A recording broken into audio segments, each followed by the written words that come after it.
It's a 2-episode day, buttholes. I'd like to start this episode the way we started the last episode, with a dramatic reenactment. Janine, could you, as you did not but 30 seconds ago, reenact for us what it feels like when that bliss drop hits? This is now what it feels like, because I don't remember 30 seconds ago. That's how it feels like. Welcome to Podlander, Drunkcast, an Outlander podcast. I'm Allison. I'm Julie. That's Janine. Hey. Janine, what you did was you went, I was listening to you guys talk about all of that, and then I was like, oh, there it is. That's Janine reacting to Julie and I having to take a break to specifically recount the episode, the order of events, of the first half of the second half of this episode. That's true. Because we want to make sure we don't skip anything. If you're just tuning in, if for some reason, if you just went to iTunes or Stitcher or whatever, and you were like, oh, look, new episode of the Drunkcast, and you didn't listen to part 1, there are 2 episodes this week. Go back, listen to part 1, because there is a part 1 of The World Turned Upside Down. She opened with another Hamilton joke. Turned up. I mean, it's the same joke. It's also just Hamilton. It's not a joke. That's actually just Hamilton. It's literally just it's a Hamilton reference. Mm-hmm. Freedom for America, freedom for France. That is a Hamilton joke. I'm in the room where it happened. That's you are great. in the room where it happened. Great. You know what's weird? My brain skipped to another LMM property, and I went, "You're welcome." Hey, I kind of love that song. It's so the good. rock was so good. I'm gonna watch that again this afternoon. How many times do you think you've seen the movie Moana? Fucking 20 times. Sweet. And that is an underestimate. It's been more. Is it? I don't know. Your 1996 Pride and Prejudice? Not Pride and Prejudice, Emma. Oh my God. I'm so sorry, Amelia. Is it your Emma? I think so. Is it? Wait, is Moana your PP? Dude, Moana could definitely be my PP, because she is. Moana. There is you go. PP. I can't wait for you all to see that on an Instagram story, because that's definitely going on. Oh, there it is. As soon as it came out of my mouth, I was like, I feel like I was set up. Shit. No, that's your PP. Moana's your PP. But it is. I love that fucking movie. It is so comforting. Oh God! And when and satisfying. I remember I've recounted this story before people had watched it a few times and talking about how Moana goes through this really intense journey, and I have teared up more times than I can count. Can we pause and listen to the soundtrack right now? And no. Okay. We gotta move on. There's so many things happening on the ridge, yo. I can't even. Oh my God. Because as we're about to learn, sometimes a girl just has to stand up and declare herself to the world and say, I am Mulva! You know what she does? I knew it wasn't going to be, awesome. So if you'll recall, go listen to part 1. If you recall, we left off, Claire has just gotten her very chic haircut that she hates, but it's very chic. Mm-hmm. It's a good haircut. She looks great. Brianna has a future in engineering. Oh yeah. Engineering. She engineered the hell out of the haircut. I was going to say that hair engineer. Yeah. You know that there's some salon somewhere that calls their hairdressers hair engineers. Well, you know what? Wig engineer. Yes. So many good people wigs who style wigs. Engineer. Oh no, I'm saying you're right. In general, because they're building a structure. Thinking about building that has to stand the test of time. Marie Antoinette wigs and shit. I mean, I'm thinking about Bridgerton, the Queen. Yes, hair engineering. Hair engineering. It exists. Roxy Andrews, quite a hair engineer. You know what? Yes. Wig on wig on wig. Yeah. For life. So we are seeing Claire now and Jamie having their first alone time since Claire woke up from this fever. First, Jamie tells her that he found out the source of the amoebas, and it was a decomposing elk upstream in the river where everybody was getting their water. So the water was contaminated that everybody on Fraser's Ridge was using. And the reason that it finally tapered off is that Claire got people, and Jamie, in the meeting he called, got people to start boiling their water because that would have made the water safe to drink. Mm-hmm. So, so Claire really did, and Jamie really did save the day by having the hygiene, the ridge just telling people about hygiene. Yeah. So what Jamie tells Claire is that they found this elk and they moved it, and then it started tapering off, right? Already had started to taper off because Claire had been treating everyone and because they had started boiling their water. after they found the elk, then the water wasn't contaminated anymore. How did the elk get there? Do you think it just died? Yes. Okay. Yes. Or, sorry, Mike. It's okay. It could be somebody shot it and then didn't find it. You know what I mean? But an accident. It wasn't malicious. Okay. This is Oregon Trail, baby. This is random. an opportunity. It strikes out of nowhere. It presented an opportunity that one jumped on. Yes. Okay. It was a very natural occurrence, which required human intervention to fix. Yes. But I was wondering whether or not a human made it happen. No. Okay. They weren't in the room where it happened. Oh God. Oh, Lord. It's the opposite. It's the opposite of the joke in the last episode. I know. Okay. So, Claire then starts asking questions about how many people died and who else is sick. And this is when Jamie starts listing, there's been a lot of death. They have lost a lot of people. But he says, you were really among the last to get sick. Well, you and Tom Christie. This is when we find out, as I mentioned earlier, that Tom Christie got sick at the same time as Claire and that they essentially had the same symptoms. Because you may not have picked up on this, Janine, but when we were describing Claire's illness, fever, hallucinations, sweating, no diarrhea, none of that shit. Claire did not have dysentery. She did not have the bloody flux. She did not have the bloody flux. Question, because I think this is going to impact the importance of this. Tom Christie is what to Mulva? Father. Yeah. Okay. This that is guy. The guy from Ardsmuir, the kind of really super weird Christian dude, but educated teacher guy. Yeah. Very. I'm very on the wave. Flawed character. Super interesting. Hope this guy gets a guest actor Emmy nomination. Dude, he's very good. And again, super underplaying everything. Very subtle. I was so impressed. Guys, I was so worried at the beginning of this season that this storyline was going to be incredibly sexist and predictable, boring. It's not in the books, but that's because we have all of this insight to what's going on with the characters and because the relationships are so deep. It seems it would be very easy to dumb it down and make it lazy. Yes. And they didn't. Yeah. No. They didn't at all. That's great. I was so worried at the beginning of this, specifically about the storyline. When she put her hand on his shoulder, I was like, all right, here we go. Yeah. They're going to do it. And then they did there's tons of gray area and there is tons of uncertainty. And then there are things that are not uncertain at all. Yes. It's great. So... there's a moment here where they have their cute talk with each other. He makes a butt joke, and he's like, "You can't die." And I thought of Team America World Police when he looks her in the eye and goes, "I will never die." I think I would have to go back and check, but I think that is something that Jamie has also said to Claire, you can't leave me. Yeah, I think that's what he says to her. Oh, no, I'm saying that Claire's also said to Jamie. Yeah. Sorry, yes. In the past. Will never die. Then Matt Damon streaks across the sky. Yeah. It's a good scene. He says, "You've lost so much weight. You've hardly asked any ass at all." Mm-hmm. And she says, "That'll grow back soon enough." Mm-hmm. Very funny. But Claire's not doing well, and you can see again. Sam is so fucking good. You can see how worried he was. And that he's trying to play it cool because it needs, she obviously just needs things to be chill. Because also, again, in the previous episode, we saw Jamie have that moment where he was like, something's not right with my wife. Where she heard the hallucination or we thought it was hallucination of the whistle. Worried about her. Yes, he has been for a while. Yeah, before she got sick. Yeah. So you can see the weariness and the relief that he conveys in those scenes. Really good. Yeah. Is this his best episode? It was damn good. It's really good. He seems to be in the last few episodes just one-upping himself. He continually has better and better performances. He's subtle in a way he has not been in previous seasons. Yeah, I don't know if it's this one or the one where he met Brianna.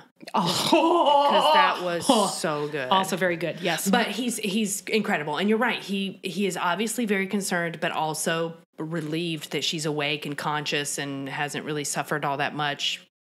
She's okay. Yeah. Okay. She's still weak, but she's okay. Yeah. And then our gal, She has a wanderlust. She just can't help herself. For the rest of this scene, before we jump ahead, it's a lot of Jamie very sweetly, but not condescendingly reassuring Claire that she's beautiful.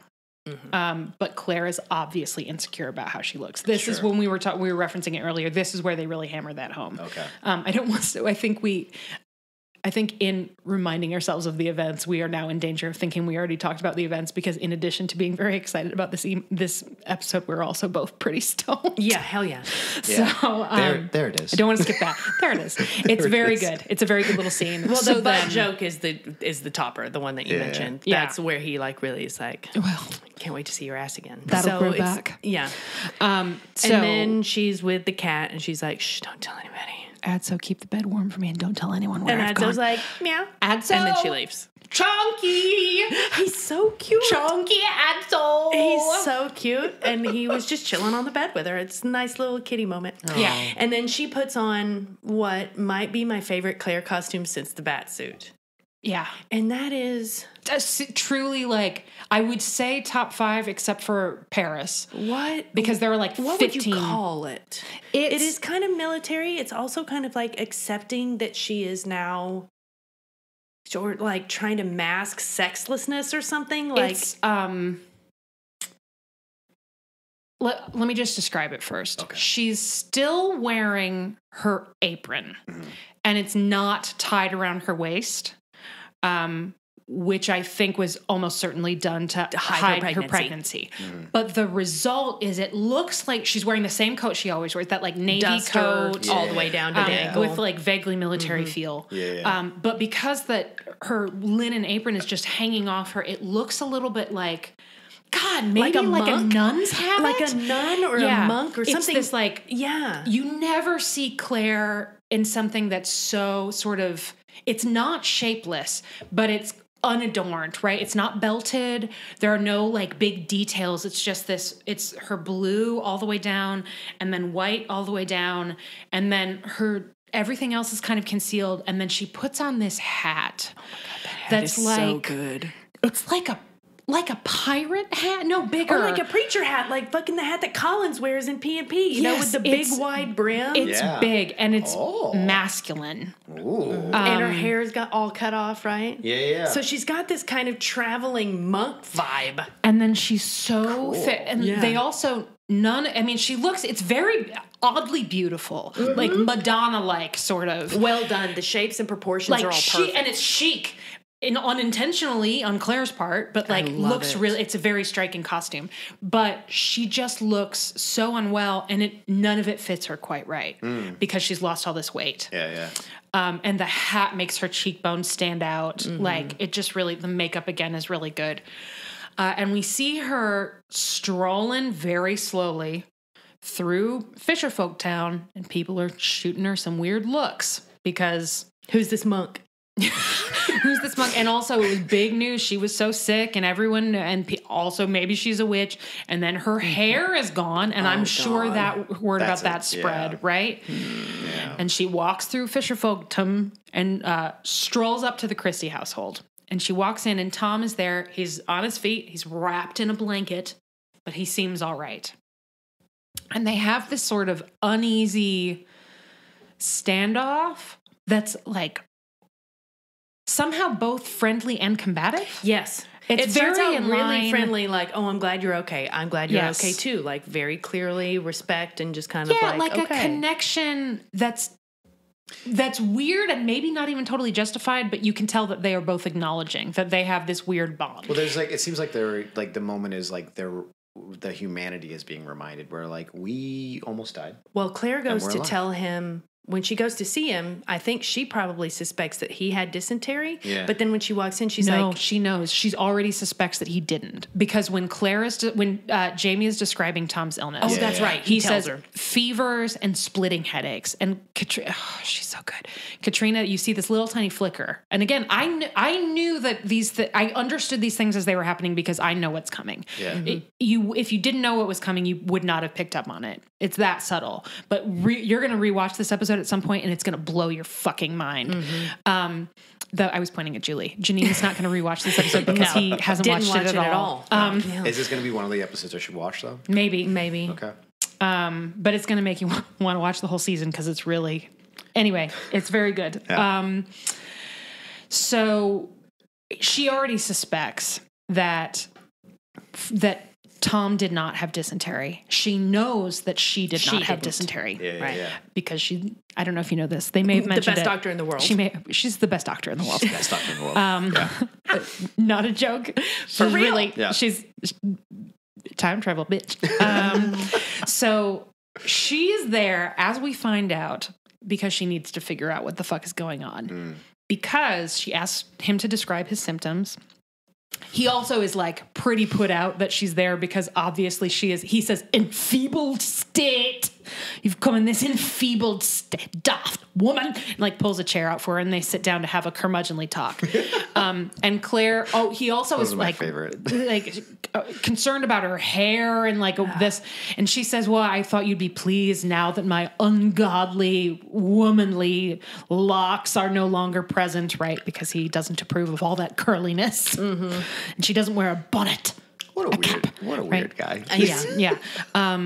So she's sort of ribbing about that. The note that I took there was that the fever burned away Claire's last fuck. Yeah. She's like, because guess what she came to do?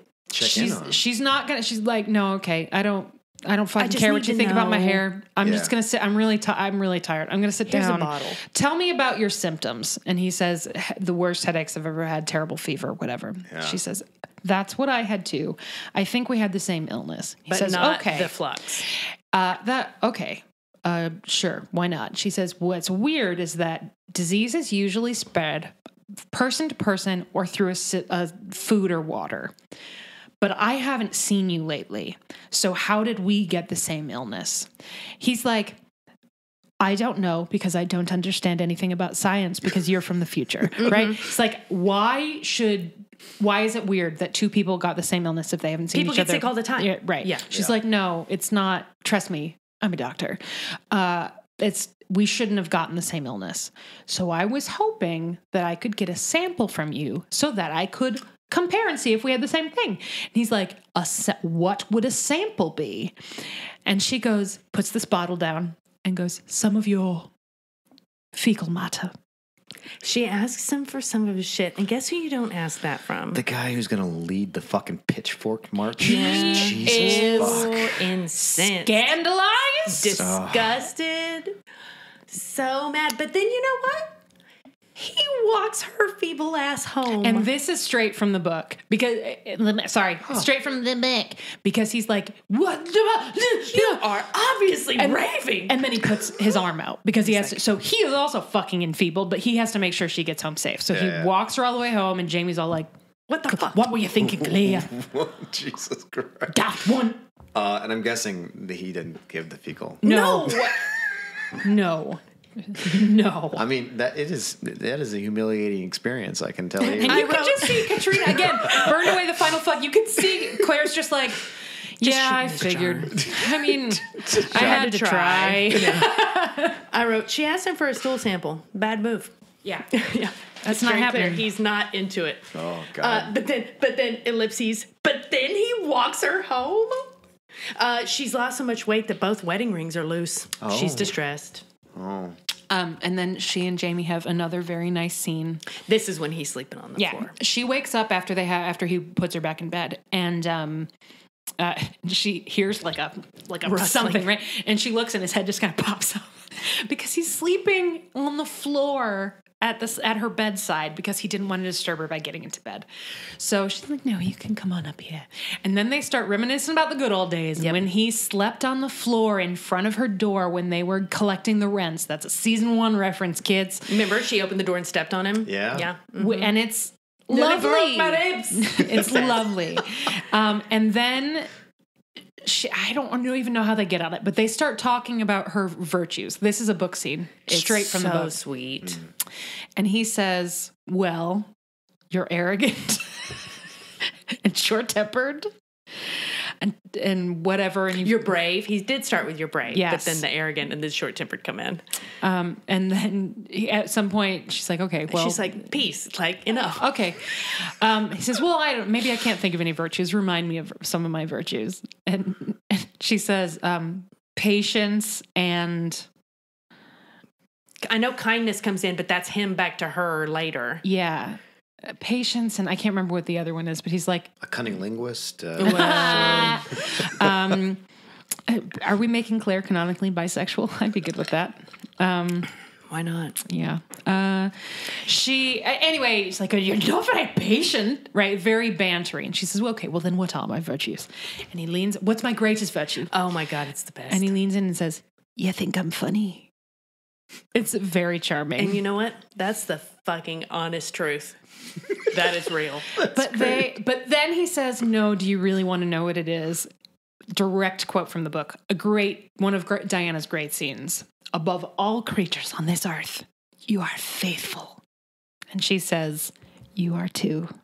And it's this nice moment that they share where based in their absolute bone deep, unshakable love and trust in each other. Yes. It's beautiful. Cut 2.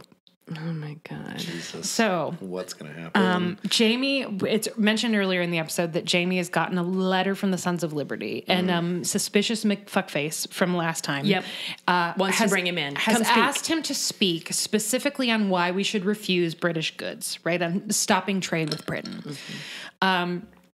So we see him getting ready to go do that. And he's getting into a wagon with Roger. They're about to head off. And they have some really fun banter about how Roger is very cheesed to go to this actual historical event where they're going to be deciding like all this important thing.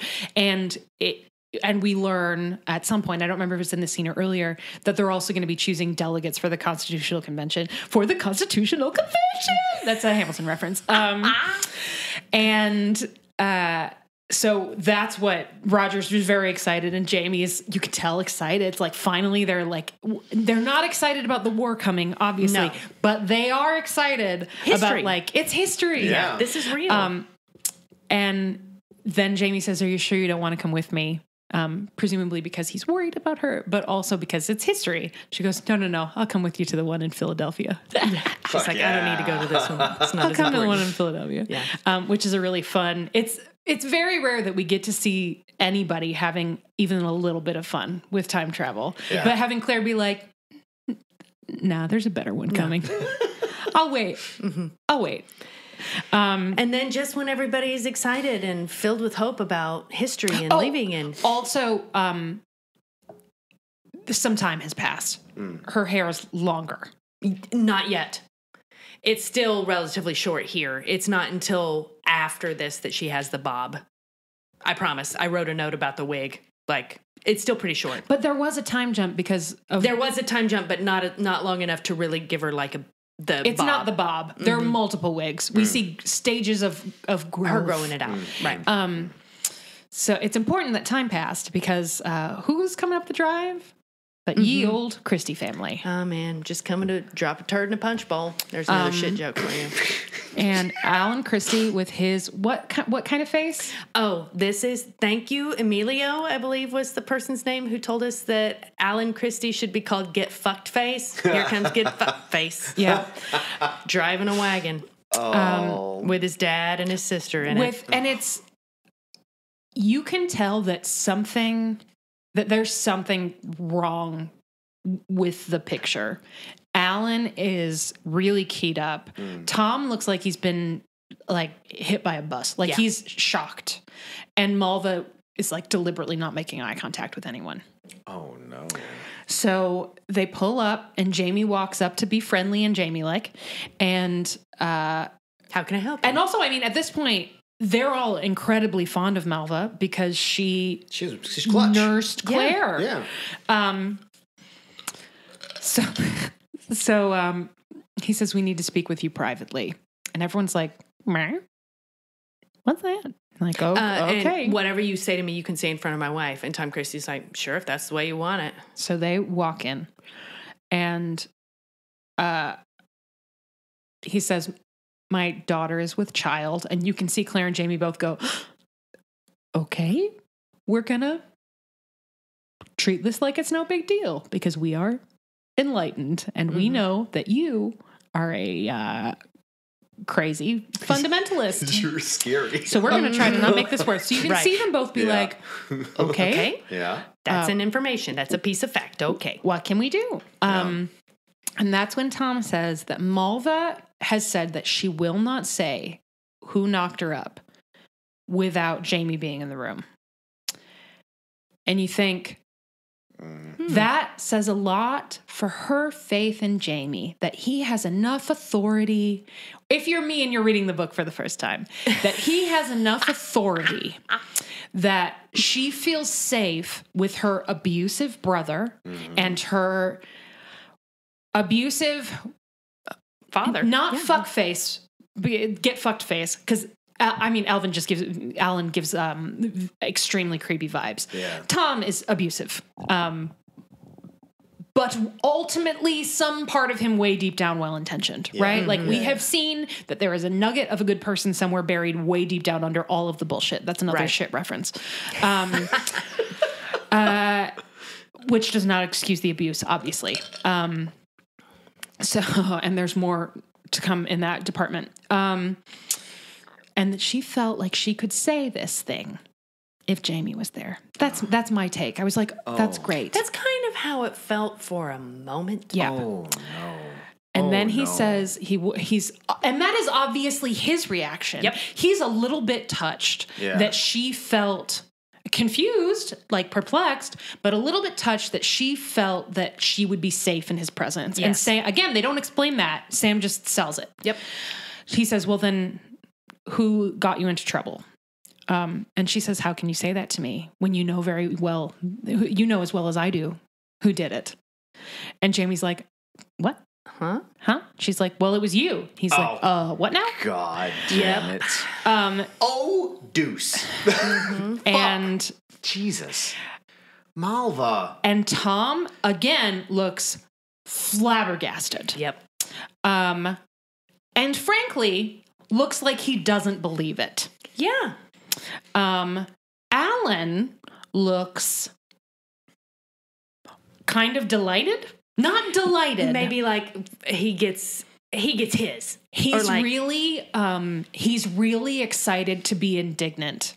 Yes. You know when you see one of those viral videos of like a huge, very tranquil dog, and then there's a little cat that's trying to fuck with the big dog, and you can see the dog just being like, wah, wah. He's not hurting the cat. Yeah. The cat's trying to hurt him, but it's a little bit like, no, okay, buddy. That's how Jamie punches this dude. Because tries to stop him first. Because Alan Christie lands a punch on Jamie Fraser's nose, which only happens because Jamie doesn't stop him. It does not look like Alan surprises him. Yeah. He's just like, well, I can't think of a way to stop you from doing this without breaking your arm. So, but he takes the punch and it's like, puh. And then it's like, Sam does such a good job because you can tell he's like, ow. Yeah, and he stops him. Claire is obviously shocked. And Mulva turns to her. Jessica Reynolds is so good. Tears in her eyes. And says, we did not mean to hurt you. He was just so grieved for you. And I wanted to comfort him. And he was taken with drink. And and then she describes the scene that Claire saw in her fever dream. That we saw in the fever dream. He was so grief stricken. He was at your bedside standing at the window. I walked up, I touched him. He turned to me and then he just took me. Right. And then she says that was the first time. And then and then Claire runs out. Yeah, Claire runs away. Runs out of the room. Again, Alan Christie looks like it's like his worst birthday. Like he's enjoying the cataclysm. He's not happy, but he's like thriving, right? Like he is in his moment. This is like, it's great. We're not done. But Janine, how do you feel about it? I need you to focus in for just a second. I don't know what to do here. We're not done. So when I was watching it, my immediate thought is, Absolutely not. Mm-hmm. Yeah, no. No, I know. yeah. Of course we know it's untrue. Of course we know it's untrue. Claire knows it's untrue. Yeah. For lots of reasons. First of all, because everybody watching this has read a book, right? Mm-hmm. We know that in this story, that man does not do that. Yeah. No. It would be out of character. Yeah. It is. He would never do that to Claire. Mm-mm. We have seen him have interactions with other women who are not Claire for all kinds of reasons. Leary, I mean, we don't really see them together, but we hear about what it was like for him when they were together because Claire was gone. And he didn't know what to do. And Jenny wanted him to be happy. And so they were briefly married, right? Mm-hmm. We've seen him with another person who will come up in just a minute here. We've seen him with, what's her fuck? With the shoulder, with the bite, the boob bite. Oh, Georgiana? Genevieve, the mother of Willie. From Hellwater. Yes, William's mother. Yeah. Her.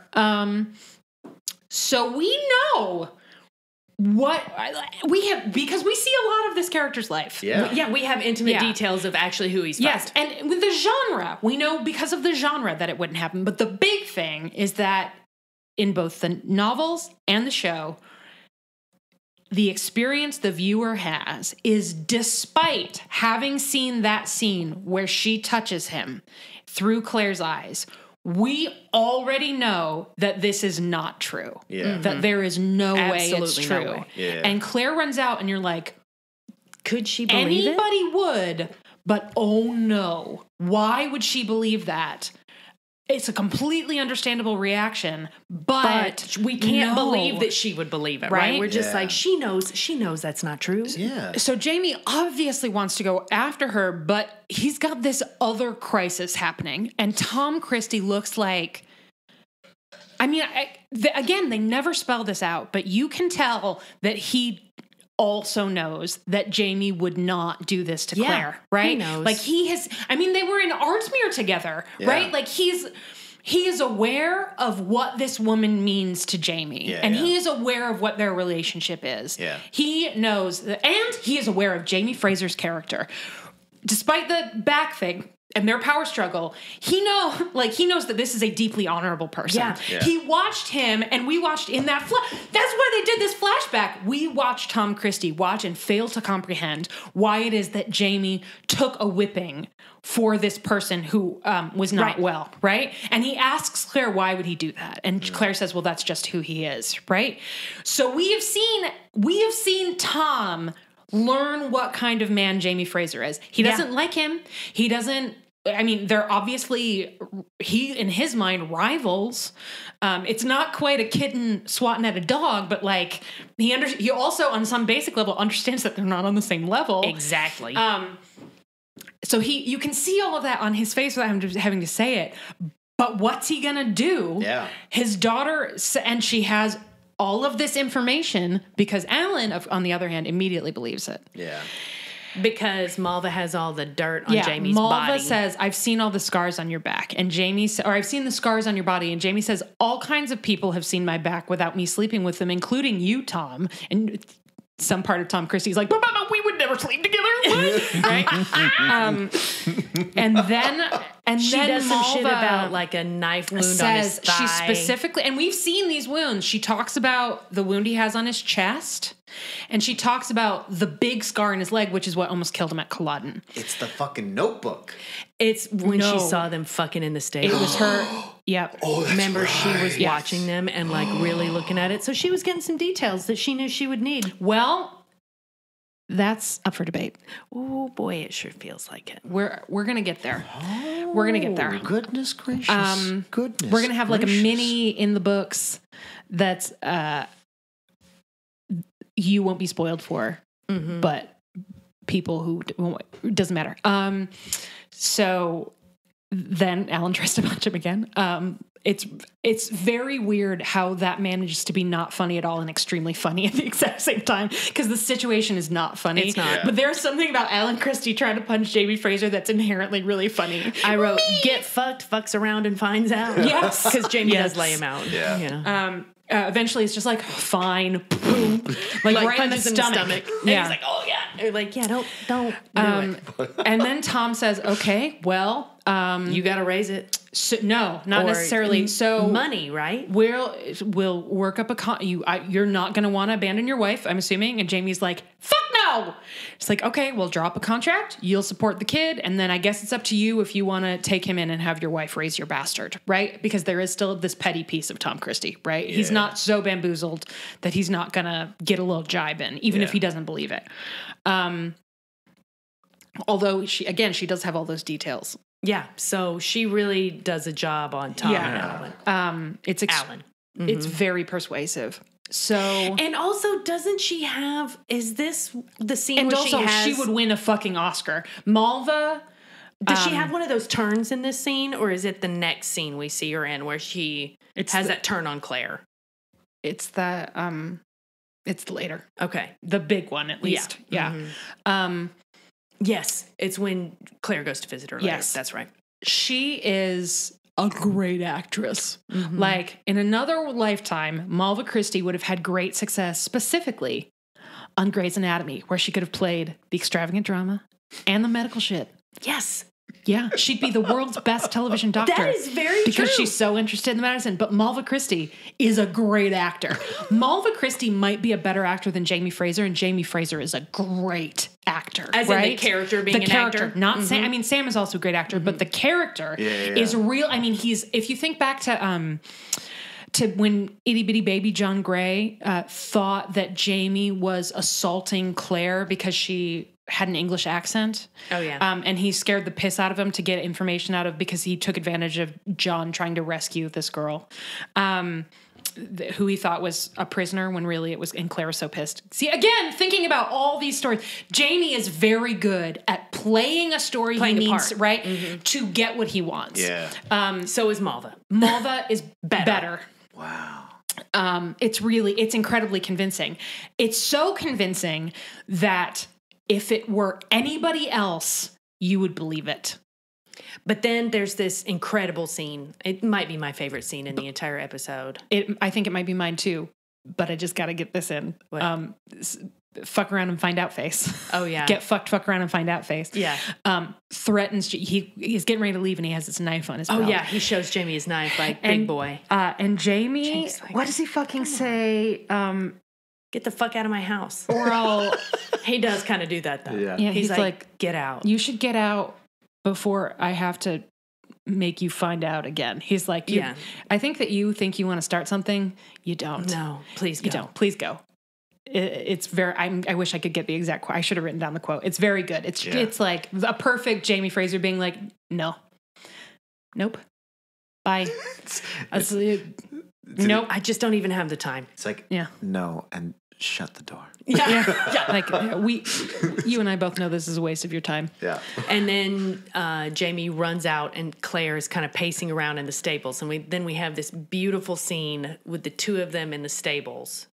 And it's all about Claire trying to work through it. And she allows herself kind of to start believing it in a weird, tiny way. And I'm back here going, no way. No way she doesn't believe him. And so there's this moment that the show creates where all of a sudden... Claire slapped the shit out of Mulva, by the way. She did. Slapped her before she ran out. Okay. Yes. And it's Jessica Reynolds. The look on her face, she's devastated. Mm-hmm. Like, devastated. It's extremely good. Mulva. Yeah, Mulva. So they're having the scene, and the way that it plays out, Jamie... This also straight from the book. All of this shit. This is a very faithful adaptation with a couple of little tweaks that just make it more interesting.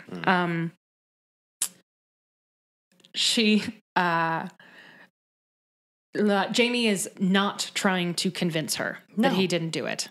He just says he respects her. He says, much. I don't know what to say. And she says, I can think of a few things you can say. And he says, well, I'm not going to apologize for something I didn't do. Mm-hmm. Yeah. And if I did, it would be lying and it would just make you more suspicious. So I can't apologize for something I didn't do.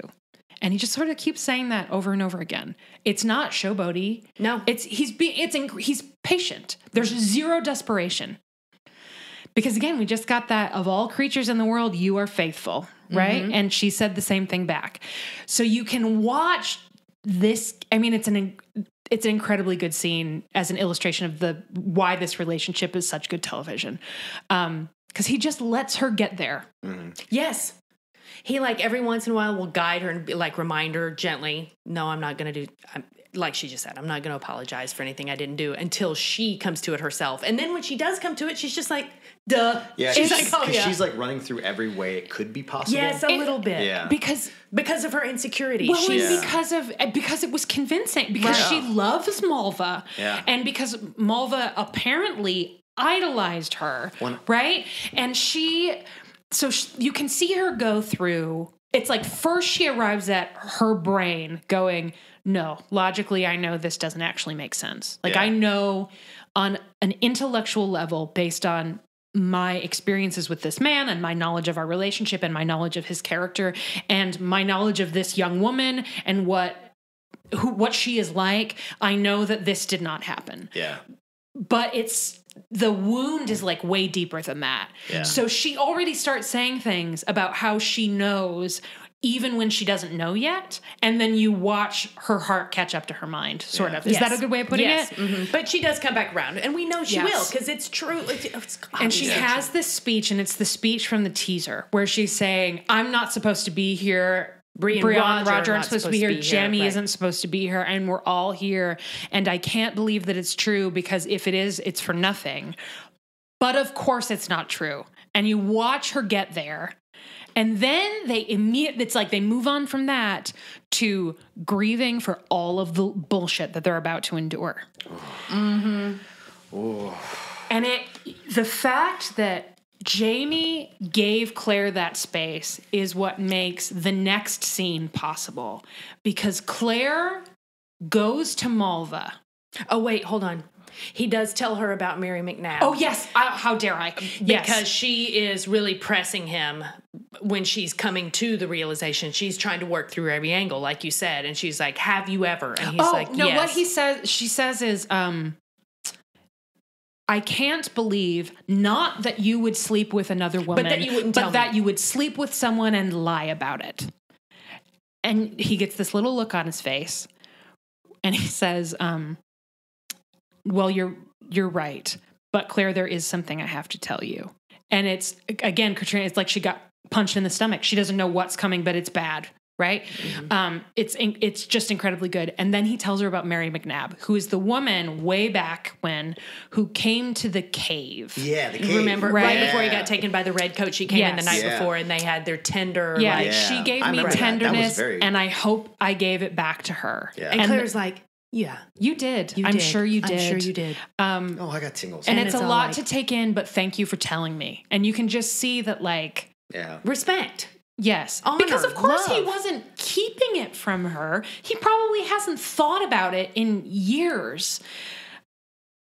But he didn't tell her about it when she came. Like, he didn't tell her about it when he told her about Leary and about Geneva Dunsany. That's it. Geneva, thank you. Because he didn't, because it was different, because it wasn't his wife and it wasn't a woman who blackmailed him into it. It was a different thing, but it's hard to articulate, and he didn't know how to explain it. Right. And she says, well, I think you explained it perfectly. Thank you. Right. And that's it. Yeah. That's all. And it's that her ability to understand this experience he's describing without taking it personally, which would be a difficult thing for anyone to do on a fundamental bone deep level. Rationally, intellectually, you could be like, I understand that, but there's a part of me that feels ownership or like I've somehow been hurt, right? Yeah. And it's a primal reaction that then you're like, no, this isn't reasonable, and then you dismiss it, right? It would be understandable for her to have that reaction, but she doesn't. She skips right past that to empathy, which is what makes the next scene so important. So we see Claire go to Mulva. And first we see Brianna and Roger, and this is important to me because yes. Roger's not telling anyone what he fucking saw in the church at this moment. So remember how Roger saw Mulva fucking Henderson behind the pulpit? For some reason, he's kind of weirdly holding on to that fact right now, like he's in the first. He was in the room when. Sorry, I really wasn't trying to make a joke there. He was not in the room. He was not in the room when the Christies came with their good news. Yeah. But they know. Brianna and Roger are talking about it. Everybody knows we also now. see a couple of really cool scenes, actually, and we haven't talked about these, but where they cut back and forth between Claire and Jamie having a conversation and Brianna and Roger having a conversation about the same thing. Yeah. And sort of like drawing a parallel between those relationships. Very nice, super effective. Yeah. But Brianna says essentially like, well, I don't really believe it, but I didn't believe it of my father either. And she tells the story about Frank's mistress. Yeah. And she's like, I thought my dad was honorable too. And then Roger says, the situation with Frank is very different. Your mother loved another man for 20 years and he knew it. That's not the case with Jamie. He would never do that to your mother. And she says, but I would have sworn that Daddy would never have done that to her either. Fucking hell. You know what's really intense about this episode and this experience of listening to it from y'all is like, this is kind of like, you know how some shows, when you're coming to the end of a season, they do a recap episode of memories and whatnot. Somehow this is doing that. Oh, sort of. That's what watching it was like. Yeah. Because as you're watching reminders of episodes past. Sometimes things they bring up and sometimes things that the show is trusting you to remember. Yeah. Because that is bedrock. It's fucking the nature of episodic storytelling. Mm-hmm. Yeah.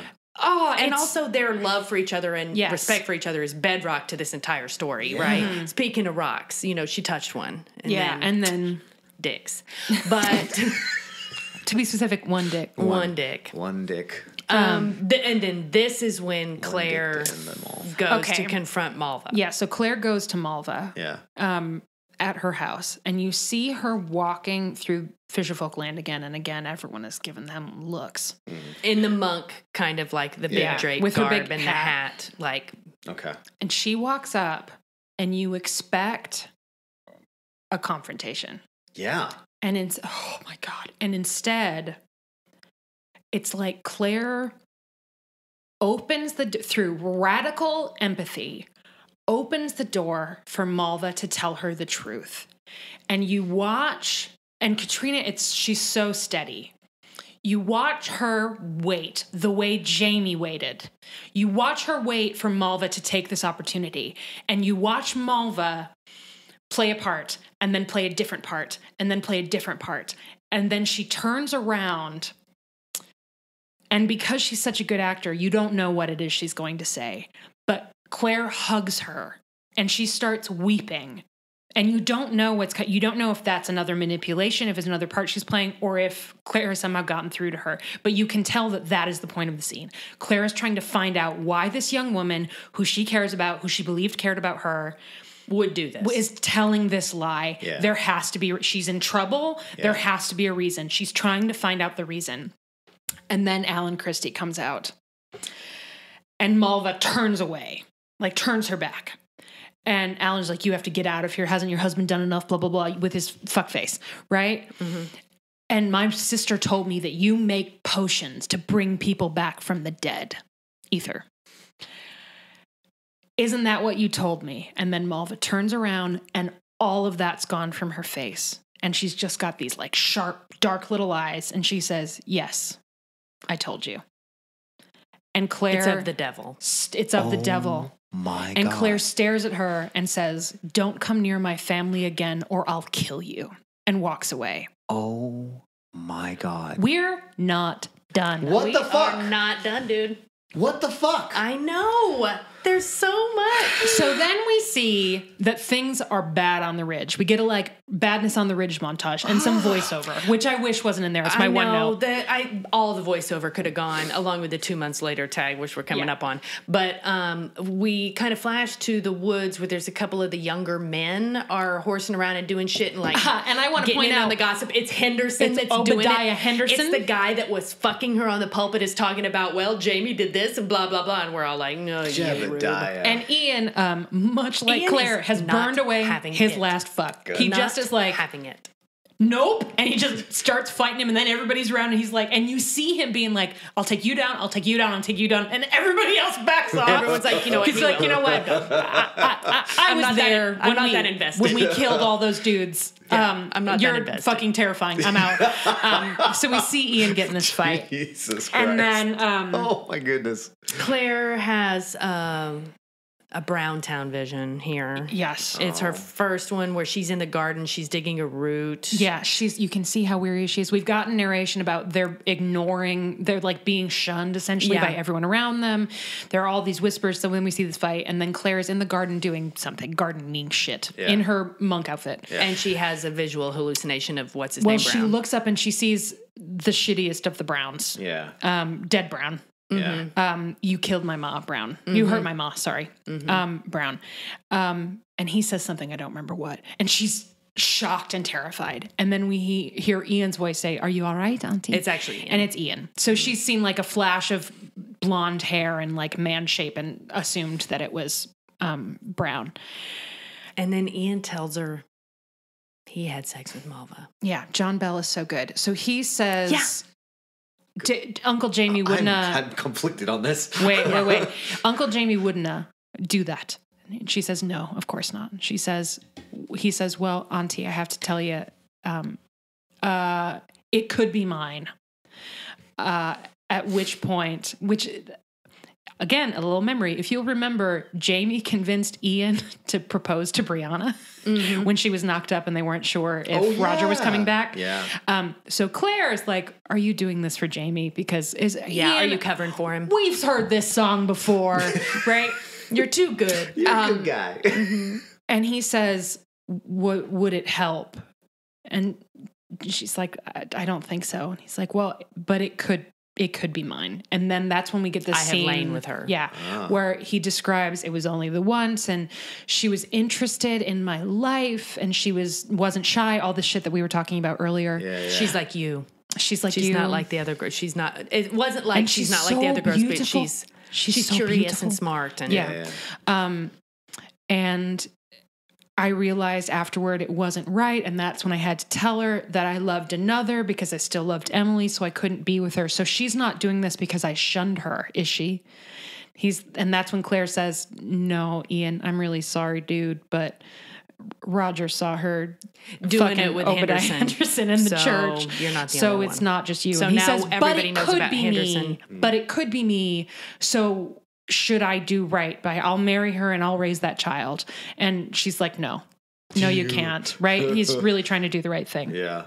Mm-hmm. And then I wrote that coat duster is for baby bump reasons. It's so good. That costume is so fucking good. So then 2 months later, here it is. Oh my Claire's God. Let's break it down just real quick. Why did they do it? Why did they put the script on the screen? Oh, because they thought we wouldn't clock the wig. But there's been so many time jumps. Right, there have been so many time jumps. But it's like a network executive or somebody was sold on all the other ones, but not this. Because we see, like, the first jump, we see the graves. The second jump is supposed to be disorienting because we've been in Claire's perspective. Yeah. So we don't realize it's a week. Then the next one, it's a jump. We see that she's sturdier and we see the way people were reacting and Jamie is letting her be out and about and all of that shit. This time jump, Claire has another wig on. Yeah, and it's she has like a bob. Okay. So it's been months. So we didn't need 2 months later. But it's like they were sold on all of them but one. It's too bad. It was a bummer. Again, 2 notes, too much voiceover, and that one thing, and that's it. Otherwise, my note was 2 months later. We've never seen this, right? Yeah, it's too bad. It's still very close to, frankly, a perfect episode of television, but little. And we've got Jamie and Roger talking a little bit about the revolutionary It's shit. very charming. And it's super cute. And they're talking about how the hell do any of these resolutions get passed? All these dudes are hammered all the fucking time. Yeah, you don't and they think mention of Cherry Bounce, Janine. Cherry Bounce shout out. I was wondering, Cherry Bounce shout out. Jamie says... It's like, how'd they sign that? They're always bouncing. This is one of those scenes where they're cutting back and forth between Brie and Roger and Jamie and Claire talking about the same thing, but not together. Yeah. And Jamie's like, I think Roger was kind of shocked by how much drinking there is in history, because they're plan to overthrow the king, especially because of that, right? And he starts to list some of the drinks, and then rum punch is the first one. Yeah, rum punch, brandy wine, and then hard cut to Roger being like, and this, and this, and this, and he's listing all the kinds of alcohol in his outrage. Richard Rankin is really funny in the scene. He's so pissed. He was so excited to go witness history, and then it was just a bunch of men getting smashed. Why is everybody hammered? Why is everyone hammered? Cherry Bounce, right? It's very funny. And she's like, oh, so everybody was drunk when these speeches, right? And he was like, everyone except your father. Because again, incredible tolerance. Yeah. So one of the things Jamie Fraser is good at, getting wasted and still making sense. So they're having this fun chat. We do find out that Jamie did not get nominated as a delegate to the Continental Congress because the bad news about his I just figured out another wife really great and thing, mistress, which is Jamie and Claire both paint a slightly rosier picture. Jamie alludes that, like, well, you know, I could have gone. People had heard things, but it didn't. Who cares? Whatever. And he asked Claire how she was doing, and she says, "Oh, I managed. You know, I'm fine." And then we cut to Brianna and Roger, and Brianna's like, "Things are really fucking shitty. Everyone hates my mother. It's like, it's really bad. It's been really, really bad." And then Roger says, everyone already knew he would have been chosen. It was a great speech, but because of his indiscretions, and they're both pissed. But Claire and Jamie don't say those things to each other. Right. It's again, super smart. Because of the way they've been doing it, we get both perspectives. Where did Jamie go at the end of this episode? Because we're about to get into her puttering around the surgery all alone, which then leads to the final sequence. I'm not sure. He might just be out. Is somewhere out on the ridge, or do they even talk about it? I don't know. Yeah. So then we see Claire, as described, puttering around with nothing to do. Nothing, like wiping down pristine surfaces because there's nothing to do in her Nobody's surgery. coming to get healed because nobody likes her anymore, and they're all shunning her. And then you hear a voice say, "Lonely, aren't you?" And it's Brown again in her head. Auditory hallucination this time. So then she is kind of like stumbling around, and she looks out the window and she sees a very pregnant Mulva Christie beelining. Coming towards the house, probably about 50 yards away, but it's very clearly Mulva. Beelining. And very much pregnant. And this is where I thought the episode was going to end. I didn't think they were going to do that last bit yet. But they did. So she goes for her ether mask, and she's like dosing, and she's like, right, you can see it's really good. She's so shaken. She's running for the bed to like dose herself in ether. And she lays down, and you hear Mulva knocking and saying, "Mistress, mistress, mistress." And it's obvious she's desperate to get in, right? And then Claire sucks on the old ether mask and conks out. It all disappears. Everything's gone. And then when she wakes up, this is that other sound design note that I wanted to bring up. When she first wakes up and it's all quiet in the surgery, and we realize that maybe what happened before with Mulva and everything might have been a hallucination. We're not sure. Yeah.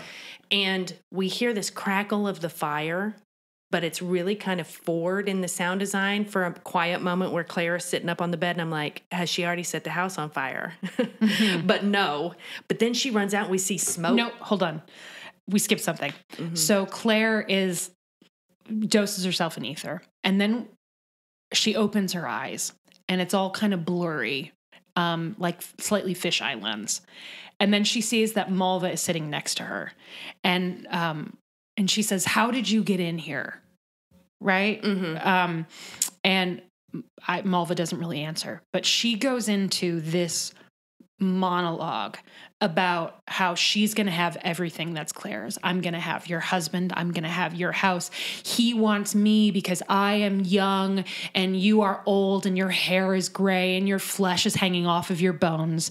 And the camera she's giving this like straight to the camera, kind of following her around. And then she gets through this whole speech. It's, monstrous. And we see that Claire has a scalpel in her hand, and she says, she grabs her by the back of the neck and gets the scalpel right up under her neck and is like, "If you fuck with my family, I'll fucking kill you. I will fucking kill you." Right? Just like that. And then Claire sits up on the bed. That's right. So that, we don't know if that was hallucination or real. Oh. I Yes. know. But that's only because I've read the books. Oh.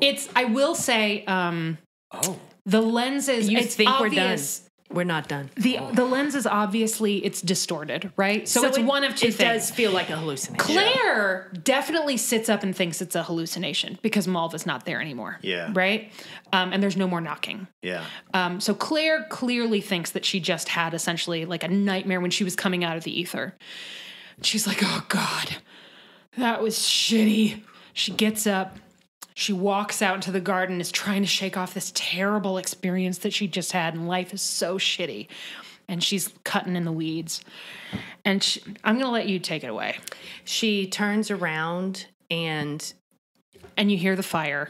You do hear the fire. The sound of the fire is weirdly forward in the mix, as I said earlier. Like it's very important somehow, even though it's kind of like subliminal. Maybe almost. It's just to underline that there's no music because there's no music. Yeah, but it's important. You can tell that they made a deal out of it. Yeah. And she turns around, and behind her on this one side of the garden, in like reeds or like reeds are falling down, like something's back there, pushed down. Yeah. So she goes back there and looks, and it is the dead body of one Mulva Christie, who her throat has been slit from ear to ear.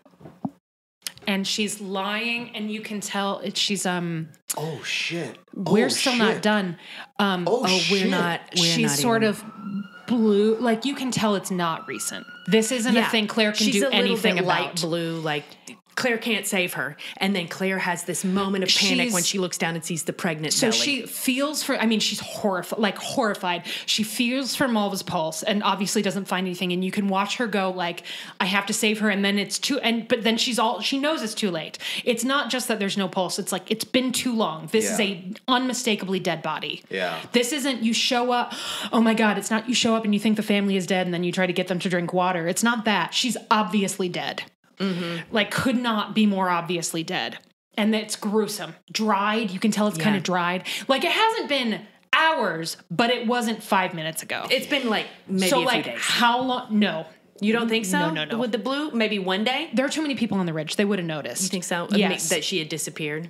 No, I mean, somebody else would have come up. There are too many people live in the house. Like Mrs. Bug and Lizzie and all of those people. There's also Fraserville behind there where they make all the... I would say totally. There's the window factory. Like maybe an hour. Yeah. But we don't know how long Claire was out. Yeah. Right? Claire was unconscious. Mm-hmm. And the first thing that happens when she comes out is she sees this body. And you watch her react to not being able to do anything. Yeah. And then she remembers that Mulva is pregnant.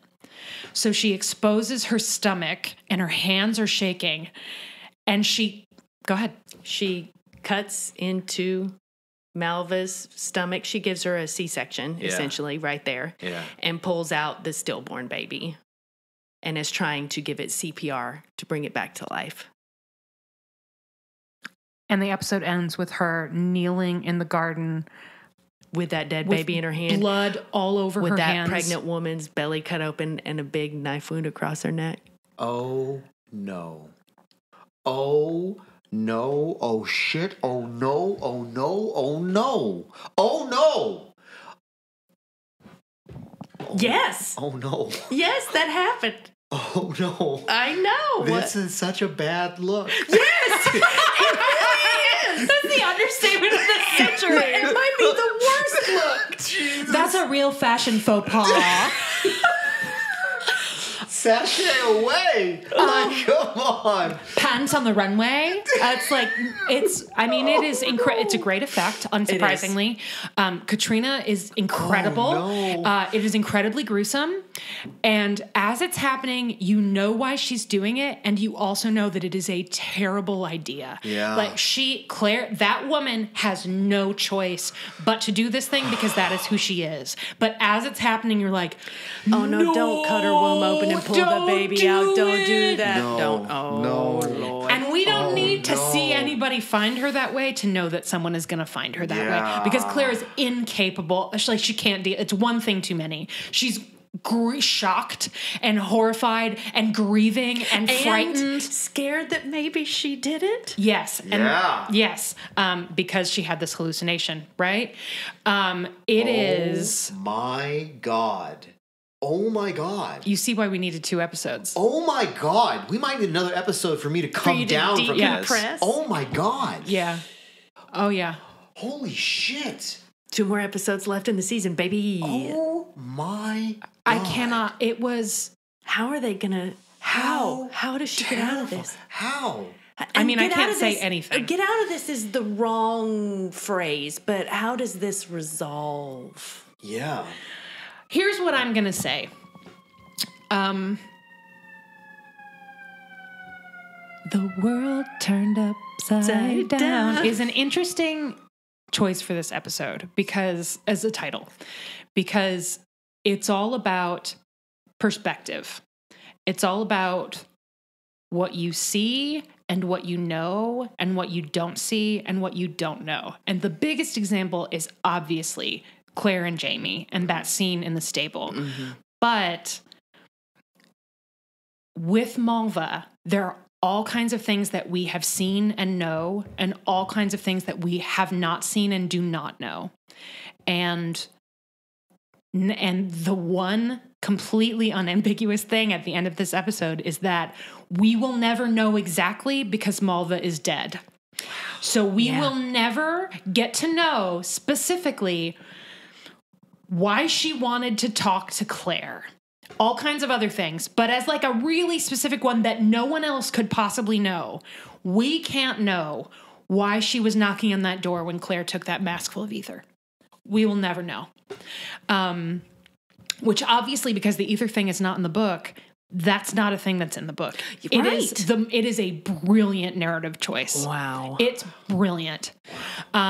Holy hell. Yeah. It's so good. There are other things there are things we don't understand. There are things that you don't know that you don't know, do you know what I mean? Where it's sort of hard to know what the question is until you've seen the answer. Yeah. And I don't want to say anything more than that, but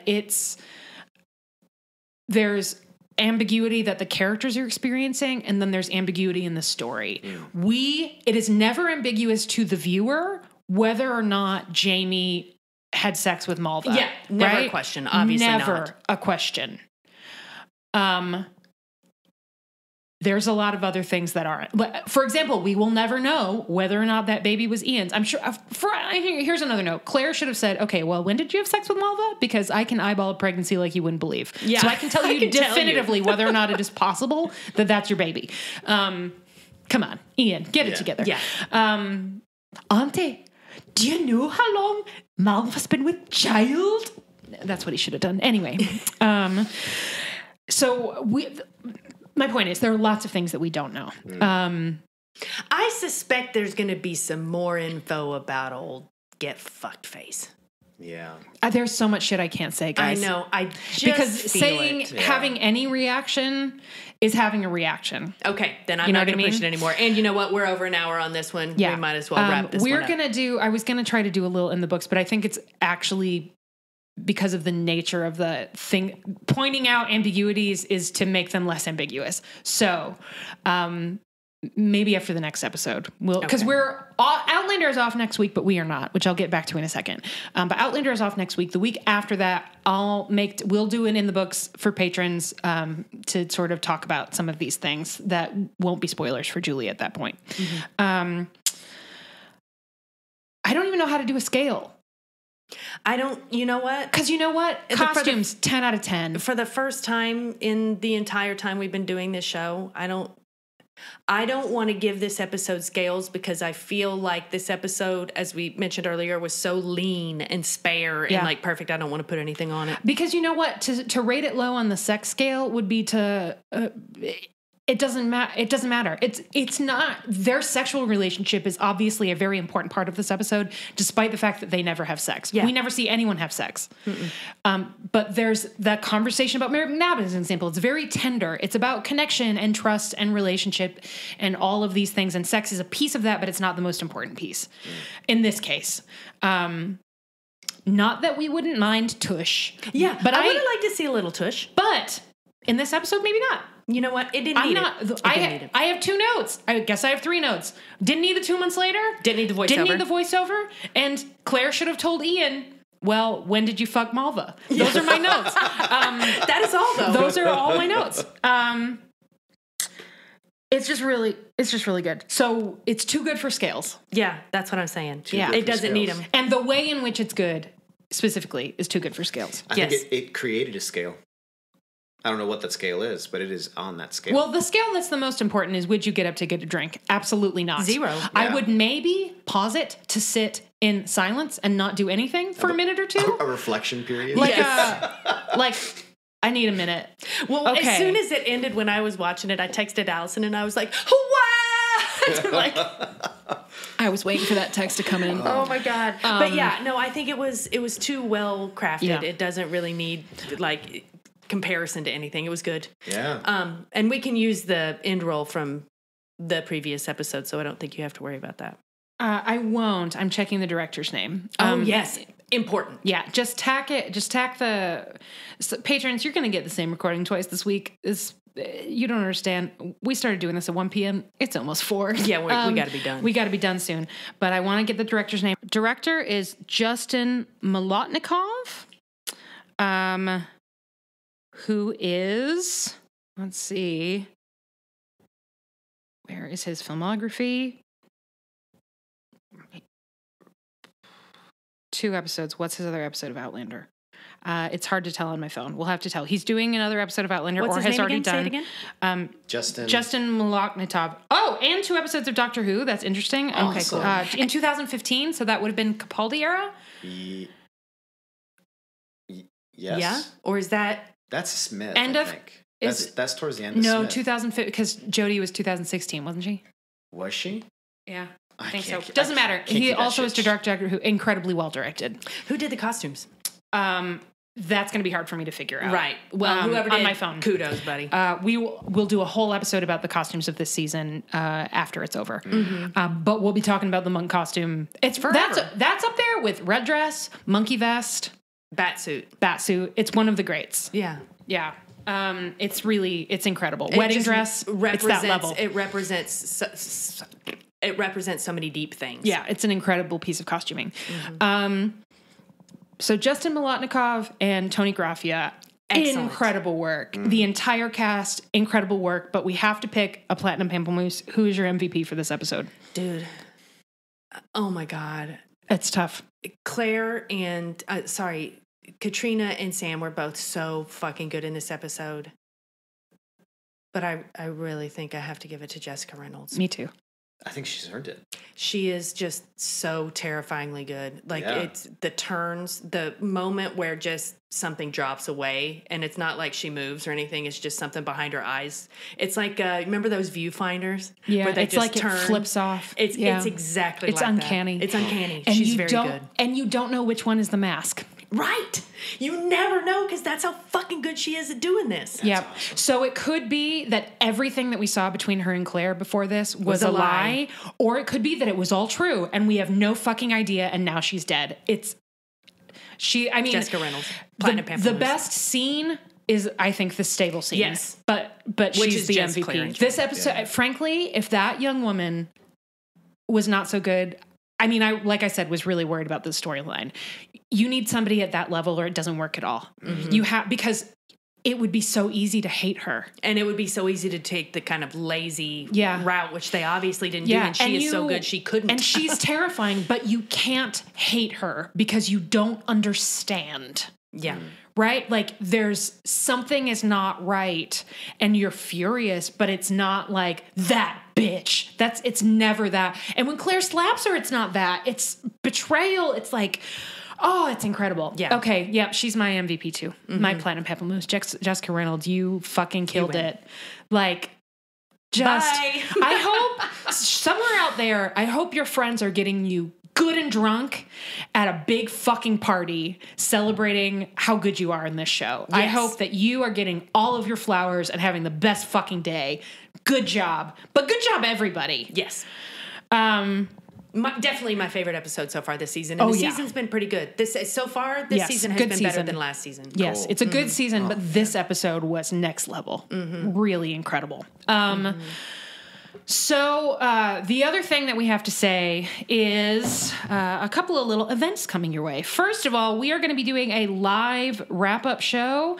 The first time we've done a non-convention live show since before the pandemic at the place where we did it the last time. So you can join us on May 7th at 11:59 a.m. because it's not even noon to listen to us roll our dice and talk about our this, that, and the other thing Of season 6. It's going to be really, really fun. Please come join us. We'll put information on Facebook and Instagram, but it's the Oasis in Rogers Park in Chicago. Please come. Free, but buy booze and tip well. Yes. Because As you would. You don't understand. You can't embarrass us at the Oasis. Please do not. You can't. Well, you also, First of all, please don't. You can't. And also, you can't. The only way, it has a double meaning. The only way you can embarrass yourself at the Oasis is by not tipping. For example, you could have Julie Starbird make you laugh so hard that you vomit. So you vomit into your hands, run out of the building, vomit on the side of the building, and then come back in and then have the bartender say, "What was that?" And you say, "It's not that I'm drunk. It's that Julie made me laugh so hard I puked." And then they go, "Okay. Here's a pitcher of water. Go take care of it. Go rinse it down, and then you're fine. Scout's honor as long as you're not wasted." Listener, I know that sounds really specific. Because it's really specific. That happened to me. So when I say you can't... What have I done? I have probably fallen over more than one time. I mean, we have gotten into more than one crying argument. Screaming matches at the bar? Yeah. It's been a long time since that happened. Us at the O. So you can't unless you don't tip. Yeah. So tip at the O. My God. May 7.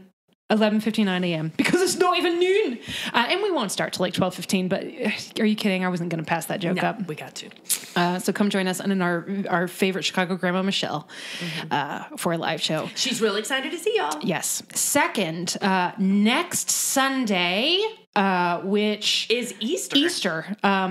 Truly a holy day. He has risen. We are going to have a very special crowdcast. It is going to be yet another wake for Mulva's baby. No, sorry. No, sorry. It is not. We're dark, but we're not that dark. Yeah. That's not what we're doing. We are having a wake for Janine's microphone. 2016 to 2022. And the reason is our dear, sweet, beloved Annie Potts, our resident Annie Potts, got into a very fancy PhD program. It's extremely exciting, but unfortunately his PhD is not in Outlander studies. So bullshit. He is moving across the country, and while he will not be gone for good, he will very occasionally come back and join us. It is the end of the road with the Drunkcast for Janine. It's been a long one. It has has been a long one. He will be greatly missed. So come to the wake.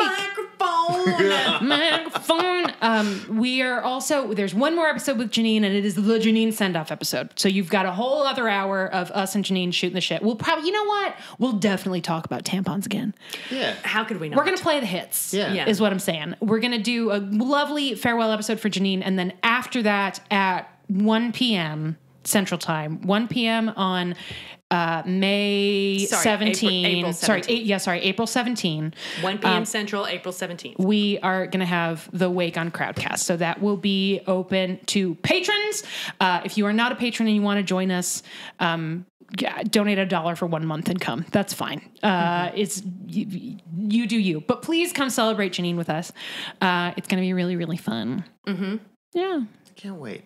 Yeah. Yeah. I love you guys. And I'll be, love you too, bud. It'll be sad, and Julie and I feel all kinds of feelings about it. But mostly pride. Good job, dude. Thanks.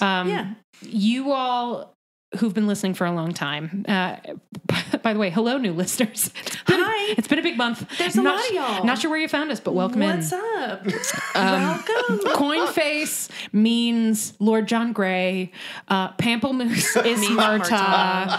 Find the spreadsheet. Gil is Dougal. I can't even keep up with all of them. We'll recount them all more later for you. But you'll know that the pandemic was a rough time for everybody, just because you're alive. You know the pandemic was a rough time for everybody. But through the pandemic, our dear beloved Janine was doggedly looking for what his next phase was going to be. And he applied for a bunch of things and did a bunch of work on himself and on business and on space and like a bunch of cool things and is now entering this new fabulous phase of his life. And we're so excited. But we're going to miss this bitch. Hell yeah. So we'll celebrate him next week. And then we'll go back to talking about Outlander. Yeah. And we'll explain it to no one. It'll just be an echo chamber of me and Allison yelling at each other stupid bits about poop.